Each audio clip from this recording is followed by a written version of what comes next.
Good morning, good afternoon, or good evening, depending on where you join us from in the world. Welcome to Open Up, our live talk show. My name's RJ Horner, and I'm the host of Open Up. I'm also the vice president at Voice of Men 360. Voice of Men 360 is a not for profit organization founded in 2020 and based in Toronto, Canada. Voice of Men 360 was born out of seeing a tremendous need and stepping up to help provide services to help our men and boys overcome their life challenges.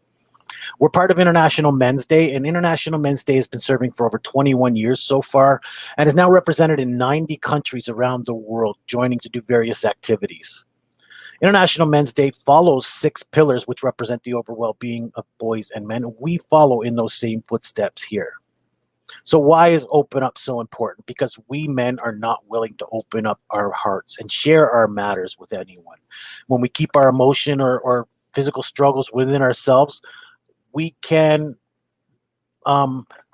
experience undue pressure, which can explode or create ill health effects. And we want to help eliminate that. So that's why we create an open space to allow individuals to share their life journey through our platform.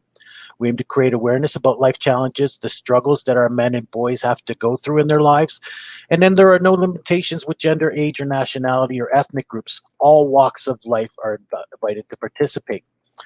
Our goal is to make a positive impact on someone's life through this program. And Open Up is on Wednesdays at 6 p.m. and Sundays at 10 a.m. Eastern Time, where we bring individuals to allow them to share their life experiences with you. We'd like to remind you that Voice of Men 360's mission is always delivered with good faith towards peaceful harmony. The views and opinions expressed in today's episodes are those of our speakers and do not necessarily represent Voice of Men 360. Our organization engages in discussion forums to offer inspiration and create awareness to the issues of men who wish to overcome their life challenges. We're not providing medical or therapeutic advice. Should you require that type of service, we recommend you contact a medical professional immediately. If you have any questions or concerns about today's episodes or any Voice of Men 360 content, please email us, info@voiceofmen360.org. Our special guest today is Dr. Arun Sikarwar. He's an assistant professor, a neuroscientist, and a TEDx speaker. He's basically a neuroscientist, a brain biologist, along with an interest in science popularization by several means of media, TV channels, newspapers, and radio. He has a PhD in biochemistry at the National Institute for Research in Reproductive Health. He has a Master's of Science in Biotechnology and an MBA in Educational Administration. Please welcome Dr. Arun Sikarwar to Open Up. Thank you for joining us this morning and being willing to share your life journey with us. Thank you to have me here today. It's my pleasure. And ours as well. We always like to get a vast wealth of experience. You certainly sound like you have the knowledge behind the why of how we do things. So let's talk about, why did you want to study this in the first place? Why did you start your journey in neuroscience? Basically, if I just share with you that I belong to a village in the city of Lord Krishna Mathura, and my parents wished that I should become a doctor. I got admitted to medical in dental sciences and also in the veterinary sciences. But later on, I decided that I should become a scientist, and then if I become a scientist, then I can at least do something in something new for the world. Neurosciences, or especially the brain science, is very important now because the involvement of the power of neuroscience is so strong that our human body is made up of like 14 organ systems, and among all the 14 organ systems, human nervous system is the master organ system that controls whole body. And after this, rampant use and widespread proliferation of meditation and yoga, especially the mental health, this power of brain and power of mind has become so important today. And as a science communicator, I always emphasize by advocating that by the early childhood, then all the students in the teaching and learning, especially in both way, like student teacher should be having a knowledge of this power of brain and how we can control the mind to some extent, and how we can harness the good power of mind for better personality, emotional quotient, intelligent quotient, and overall well-being of human personality. So that way, I enjoy teaching and continuous learning in the neurosciences now, and and I have my research group in my university, and we are studying as per the availability of the resources, this neurosciences. Thank you. That's exactly what we're looking for. You explained such a basic explanation for how the nervous system affects our other systems, and how such a simple thing as meditation is connected to that. And so the practice of meditation helps release or relieve our nerves, I think, is how you're drawing it together. Well, see, I would like to say that during the human evolution, the human body has nurtured five major senses, and these are like nose, eyes, tongue for the taste, ears, and skin for the touch and other secondary receptors. During the course of evolution, these human senses have started developing new kind of emotions. Those are anger, love, hate, happiness, sadness, etc.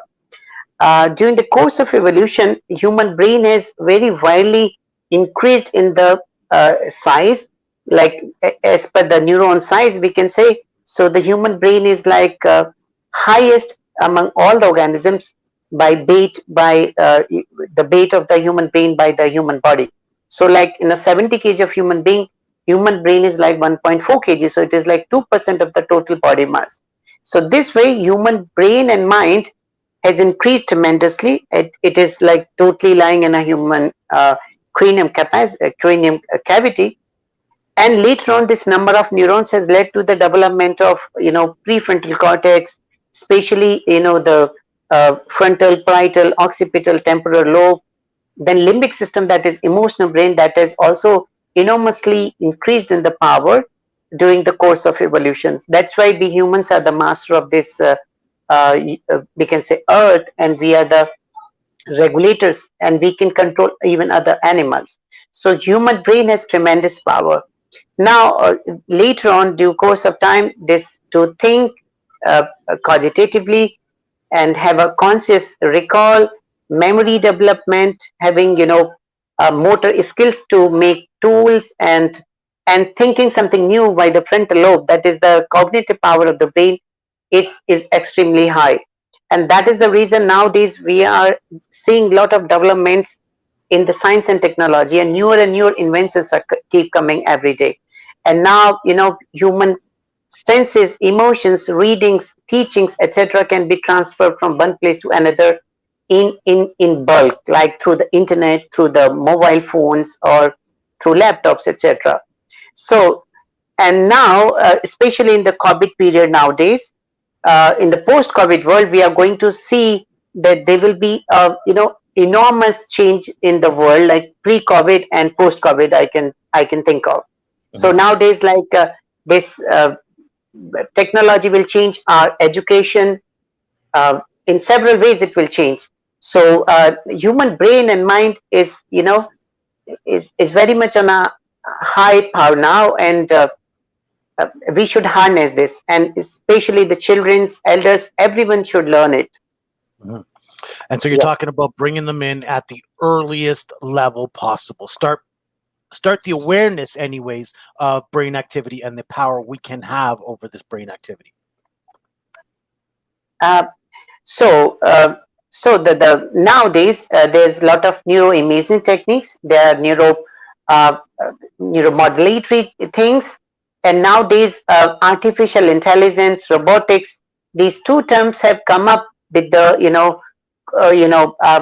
conjunction with that human nervous system circuitry, that is the neural circuit, and the mechanism of human brain can be copied to some extent in the robotics.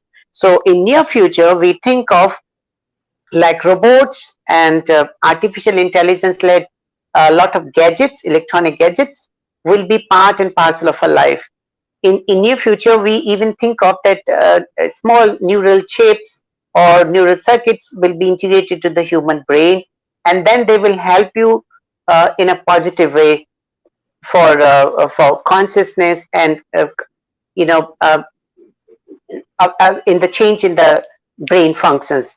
So this way, I do hope even in the education, a lot of changes are coming up, and the reading and teaching, learning is getting incorporated with the lot of online platforms where we can use this NLP, neuro linguistic programming, and gadgets use, and a lot of things are coming up for Mhm. the harnessing this brain function and Absolutely. neurosciences. So tell me some of the studies you've done that would affect men more specifically. What or even what are some of the differences between men and women when it comes to some of the brain activity that you or the research that you've done? Well, it's a good question you asked, Horna. In general, yeah, men and women both are Homo sapiens, and it is the sexual dimorphism. So one is man and another one is women. So there is a genetics difference, like man is XY chromosome plus 22 pair of autosomes. Similarly, women is XX. So anyway, this is need of the having reproduction, and that's why we need sexual dimorphism, man and women.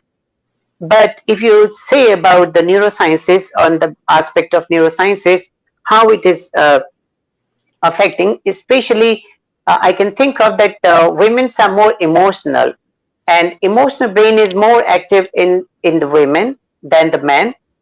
And however, there are many things in the brain which are same, like neurophysiology, neuroanatomy, and many other things are very much same in case of men and women. But remember, in a women, the reproductive cycle, which is gets over by like 45 in the form of menopause.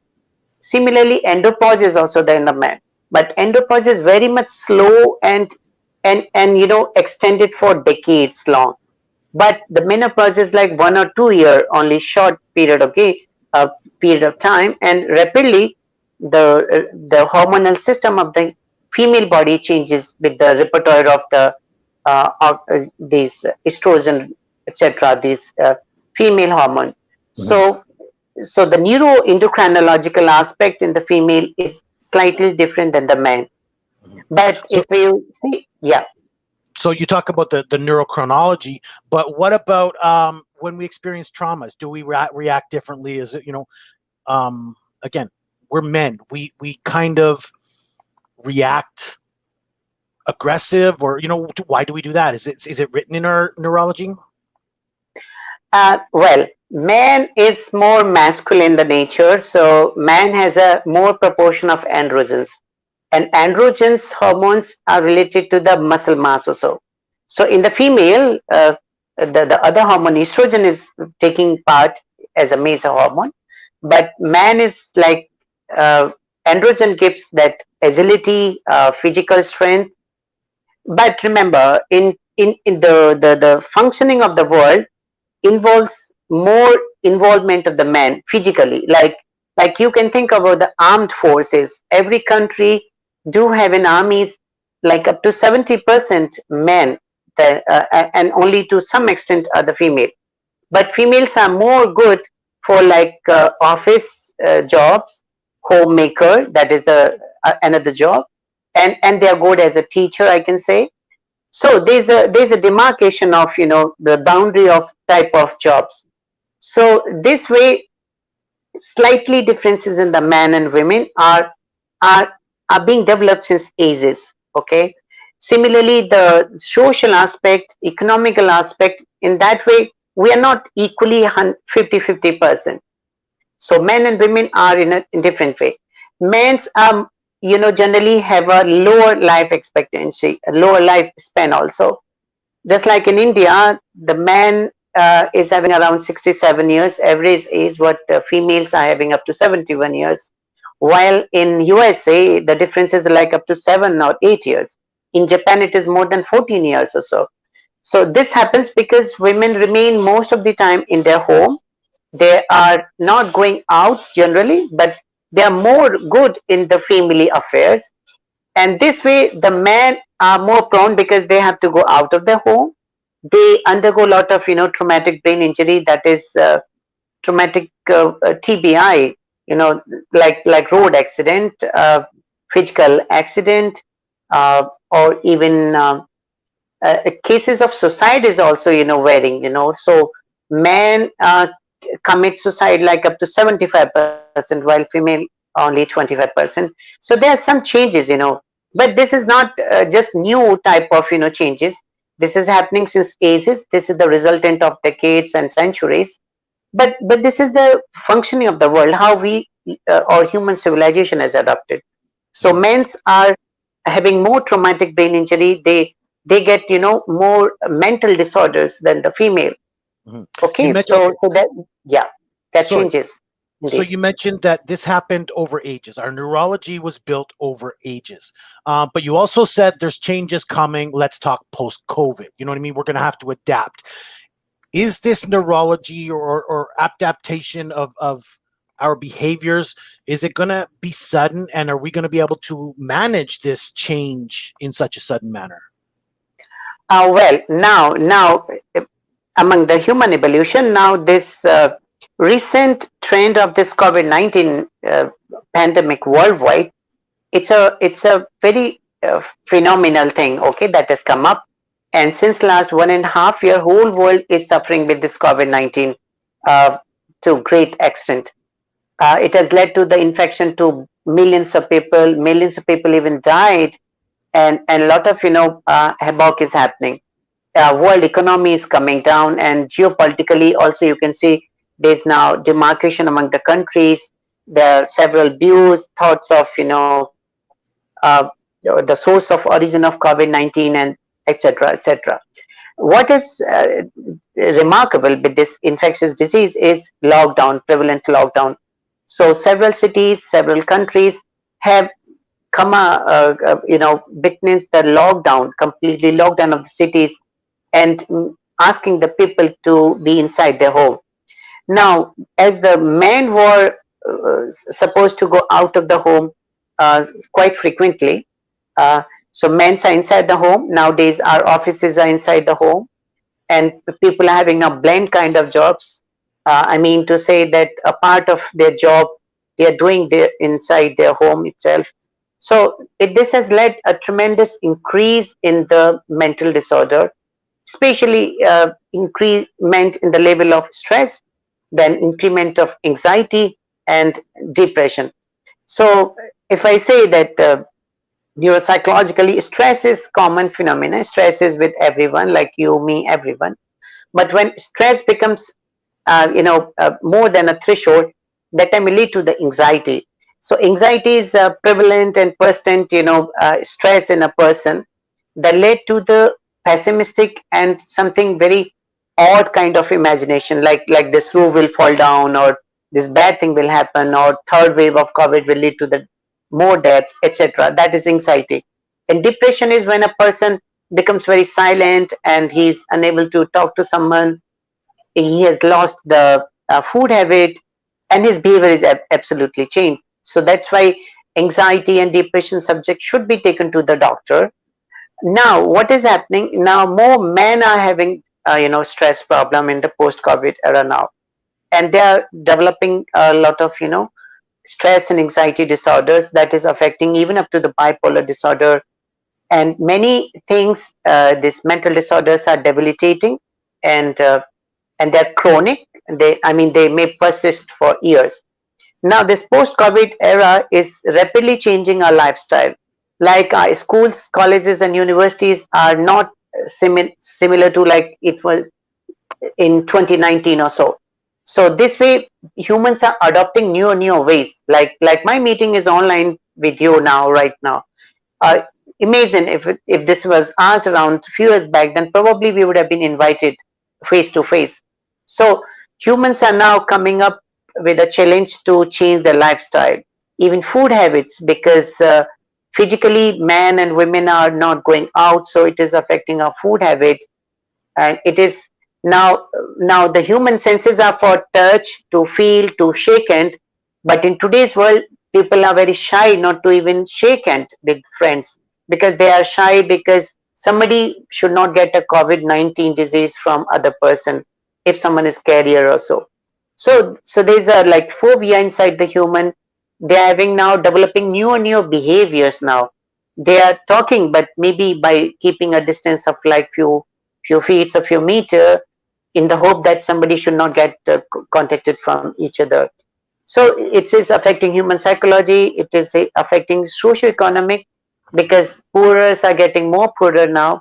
So this COVID-19 is affecting most of the things. Men's are even more affected, because men's were about to go more in the world. That is now not happening so And equally. there's even the reverse of social anxiety, right? Whereas social anxiety is usually people who don't want to be in a crowd, they don't like the social pressures. But now we've got people who want to be out in public and they want to get together with people, and they're not getting that need met, right? So there's the reverse effect there that people are trying to manage with. And how can people manage that? Like, again, that can affect our neurology, right? So how can people manage that? So for that, now because this COVID-19 disease has come up, so all of us had a new disease, and we are fortunate that the scientists from various countries, including our country, India, they have developed a vaccine, and now a high rate of population is getting vaccinated day by day. So few countries have achieved up to 90%, score of vaccinated population, like Israel has already got it. In India, like more than 40% countries now vaccinated. USA also. But so those people who are vaccinated, because there is no therapeutic medicine so far for COVID-19. The only one way to be away from the disease is either to get vaccinated or to keep a physical distance from outside as much as possible, to the extent. So the but the phobia, or this, getting lot of bad news and pessimistic information, deaths, and going to WHO website and CDC getting the scores of deaths of COVID-19, that has led to tremendous, mental stress in each and every human, especially those who are having, mass, especially internet connectivity and television. Now people want to get rid of this, and they want to come back. Like international flights are down now, right now, so many countries are not inviting foreigners in their country, and they're just asking go online and do meetings, whatever, everything as much as possible on online platform.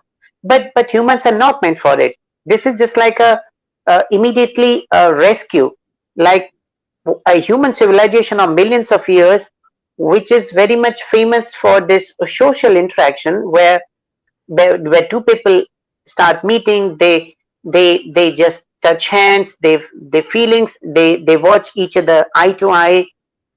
Like how all of a sudden human can change this behavior, that is the bigger problem. But vaccines are successful, and people are now starting this habit.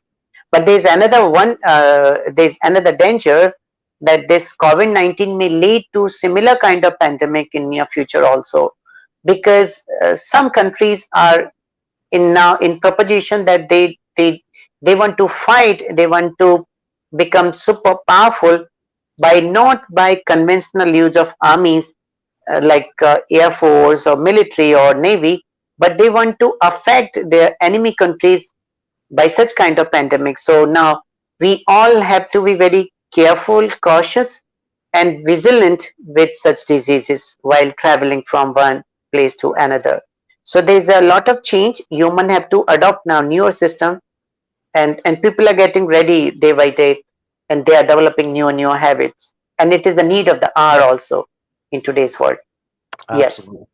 Thank you so much. You've given us some powerful information on how to manage, how to adapt, and how to prepare for moving forward. Because again, these do affect our mind, they do affect our brain, and how can we be better prepared? So, what can we do as a society to help our young boys become better, stronger men? Uh, well, as I told you from the start of my lecture, I do feel that there's a quite lack of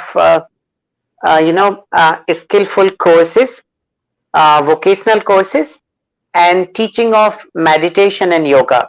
Yoga is a very controlled way of body movements or muscle movements in the body. It is not like aerobic exercises where vigorous exercise is done, but yoga is having very controlled way. And since ages, Vedic Indic culture of India has mastery on it, and we are proud of that. Yoga is very good. Like half an hour yoga after 24 hours is good for um, physical being, mental being, and overall human personality. Mm. Similarly, meditation is getting rid of our all five senses and coming to concentrate on one point. That is meditation. Now, meditation, uh, many people join it with the religiosity or spirituality in that way.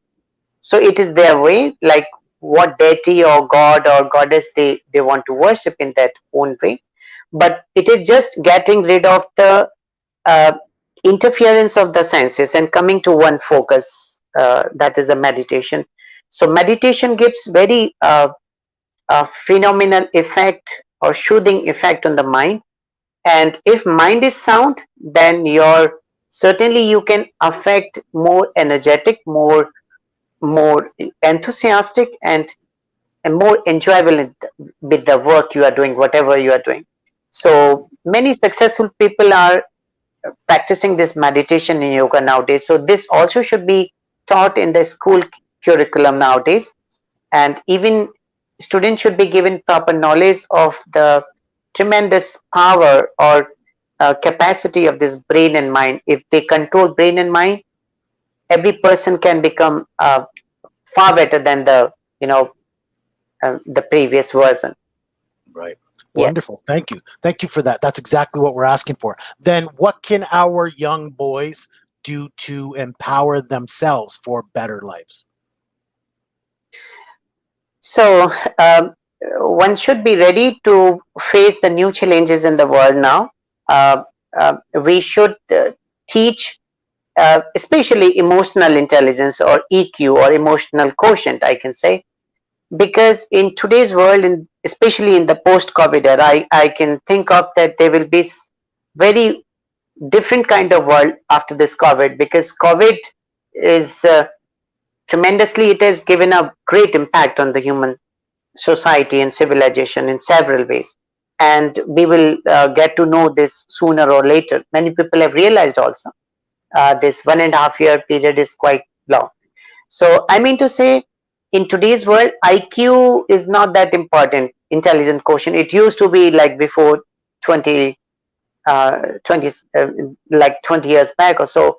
Now emotional quotient is very important. So like we should teach our boys, our youngsters, how they can face the tough situation of any bad situation, just like COVID or anything, with a smile, with not losing uh, you know uh, the anger or With losing the emotional emotion. loss. Yeah. Absolutely. So emotional Absolutely. quotient is very, very important to teach the students and youngsters, especially men, how they have to face any difficult situation, any good situation, bad situation, with a great composer. That is more important for me. And I Yes. teach my students this EQ also, that they should not lose this subject. Yes. Absolutely. Absolutely. Dr. Arun Sikarwar, thank you for coming out and sharing your wisdom, sharing your life journey with us today.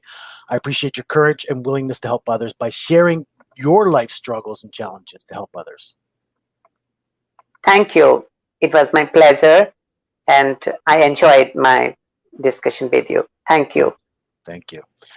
A few announcements to share before we leave. As many Canadians know, our Indigenous communities are in big crisis and they need our help and support. Voice of Men 360 is stepping up, and we've started a donation drive for Indigenous families. If you have any used clothes, dry food items, or any other items that would be useful, please let us know. We're coordinating to collect them. Please call us at 416-356-7414 or 437-889-8329. Those phone numbers again, 416-356-7414 or 437-889-8329. Or please email us to info@voiceofmen360.org or contact through Facebook Messenger. Again, we are coordinating to collect these items. Or please bring them out to the Voice of Men 360's first meet and greet. We're going to host our first meet and greet Sunday, August 28th from 11 to 3 p.m. Eastern Time at Earl Bales Park. That's in North York, Toronto.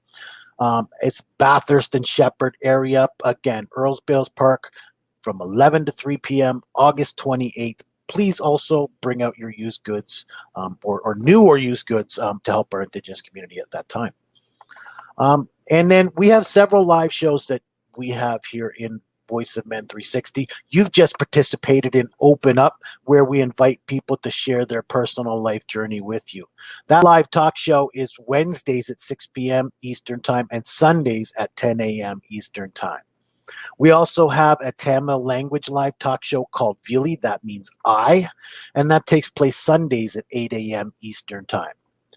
We have a monthly webinar the first Saturday of every month at 10:30 a.m. where we bring the expertise of organizations and discuss a particular topic based on their expertise. We also have a special show each month called The Unspoken Tears, where the focus is on domestic violence against men. Yes, it does happen. The second Saturday of every month from 10 a.m. to 11 a.m. Eastern Time. We will discuss next Saturday, are we really aware of domestic violence against men? And then we co-host a show, the South Asian Men's Show with the All Bengal Men's Forum. This is co-hosted with Voice of Men 360 on the third Sunday of every month from 11:30 a.m. to 12:30 p.m. Eastern Time. The next one and the topic is fertility treatment and the issues faced by men. This will take place in the Tamil language. And then we turn all of our content into podcast episodes, so please look for us on your favorite platform, Apple, Google Play, Spotify, and more. And then we have some support groups here in Voice of Men 360. We have a men's only support group. This takes place the third Tuesday of every month from 6 p.m. to 7:30 p.m. Please register for that on Zoom. The next one is August 17th, so please join us this Tuesday from 6 p.m. to 7:30 p.m., where our topic is regrets. We all have them. And then we have a Indigenous peer-to-peer support group. We call this one Pass the Talking Stick. That one takes place the fourth Friday of every month from 6 p.m. to 7 p.m. The next one is August 27th. So please visit our Facebook group for more information on that. And again, there are no limitations with gender, age, nationality, or ethnic groups. We want everybody participating in our shows. You want to be a guest on any of our shows, or you're willing to participate in our organization and help us, whether directly or indirectly, please reach out to us. We're willing to work with individuals, professionals, community organizations, associations, governments, NGOs, and businesses, and more. And then please reach out to us. Again, our phone number is 437-889-8329. Our email address again is info@voiceofmen360.org, and our website www.voiceofmen360.org, voiceofmen360.com, or voiceofmen360.ca to find us. And you can find us on all of your social media platforms: Instagram, LinkedIn, Twitter, TikTok, YouTube. Don't forget to like and subscribe on YouTube. Please reach out to us on facebook.com/groups/voiceofmen360. We want to reach out and help more people and continue your support here in Voice of Men 360. Thank you for joining us today. And until next time, I'm your host and Vice President of Voice of Men 360, RJ Horner, asking you to open up.